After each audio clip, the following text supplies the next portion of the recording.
when I read that script, I thought, this could end my career. I mean, really, I don't mean literally, but I mean, it could have been such an embarrassment, or it could have been what I think it became. Well, the premise was this crazy, dysfunctional family with uh, two sisters. One sister is married to a philanderer who doesn't know it, who just believes in him, thinks he's the most wonderful man in the world. And she has two daughters. The other sister is married to a man who is impotent and has two sons, one who is gay and the other who is working with the mob. And the stepfather hates gays, just hates them. And so anyhow, it was funny. And Susan Harris can write. Boy, could she write.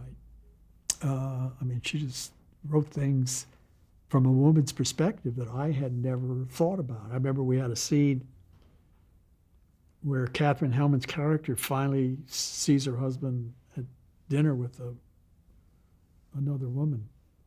So now she knows that all these years he's been lying to her.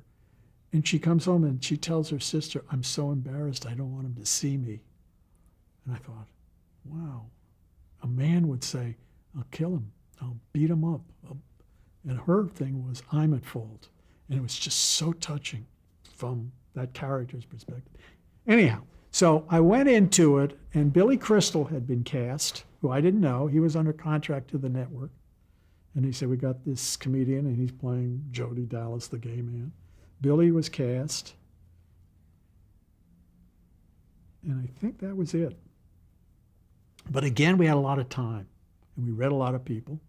And Richard Mulligan, I had done a series called The Hero with. So I had known Richard. And somebody said, let's bring Richard Mulligan in to play Katherine Hellman's part, the philandering husband, who was eventually ended up Bob Mandan. And I said, no, he can't play that, but he sure could do the other husband. Why don't we bring him in for that part? So that he came in for. I was working the Mary Tyler Moore show, I think, and Bob Mandan was an actor who was in the show and said, can I observe you? Can I watch how to be a director? And I said, sure. And then one day I said to him, I'm casting this pilot, and you'd really be good for one of the characters. Let me call up. And he went over for a reading, and he got that part.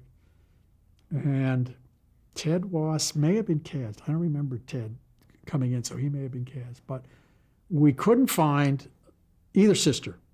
And I had seen Katherine Hellman do House of Blue Leaves, and her name came up. I wasn't at that reading, but they asked me about her, and I said, she's brilliant. I bet you she'd be great. So, I mean, I wasn't there, and I didn't suggest her, but I was very enthusiastic. We couldn't find a Benson. We had so much trouble with Benson. We were reading women. We were reading Orientals. We were reading Asians. Asians. We were reading black women. We were reading Norwegian. Anybody. We could not find that part. What were you looking for in that part? We were looking for Bob Guillaume is what we were looking for. Somebody who had that demeanor, could deliver one-lines, didn't have a lot to do. And so Paul Witt went back to New York, and they sent me the casting list of people they were seeing. And I saw the name Bob Guillaume, and I had seen Bob out here do Show Jacques Brel as well and Alive and Living in Paris. And I'd seen him as a performer, because it was songs. I'd seen him sing and dance. I hadn't seen him do comedy.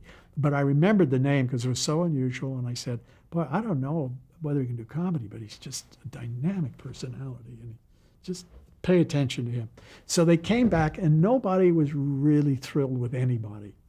I mean, Bob put on tape, he was okay. And we couldn't find the second sister. So the day before we go into production, we find a lady to play Richard Mulligan's wife. And we go, and we still haven't found Benson's part. We're start rehearsal, we haven't found him yet. So finally I said, fly Bob Guillaume out here, because I'll bet, I know how talented he is. I bet if we work with him for a day, people will be happy. And of course they did, and that part worked. The first wife, we didn't have much to do. It was 2 parts. The pilot was 2 different shows, 2 half hours. And the wife didn't have much to do in the first one. Richard Mulligan's wife. That story was really the second show. And we cast a very good actress, but she was as neurotic as Mulligan's character. So that didn't work. So in the middle of rehearsal of the first week, we realized we have to make a change. And there had been a lady who was a friend of Susan Harris's who had been reading the part for other actors when we were casting. And she'd been very nice, and everybody liked her, so we didn't know what to do. We brought her in, and she was wonderful, but she wasn't funny. So now we've shot these pilots, and we don't have the second wife. And Fred Silverman said, I love this show, but I can't sell it to the board unless it's really right. Because this show is going to be a tough sell. It's going to be hard to sell it around the country. It's got to be perfect. So he was the one who said, I'll give you the money to shoot a second pilot and recast. So again, we saw Catherine Damon in New York and brought her out and reshot whatever we had to do for the first pilot, and then we did it. But it was time. We had time.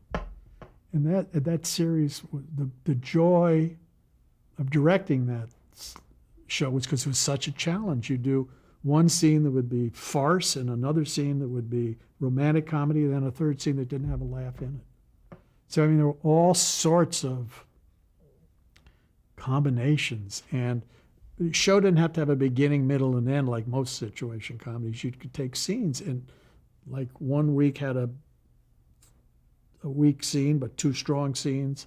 So you take one of the weak scene and put it into another week, and you could interchange the stories, which just was fascinating to work on.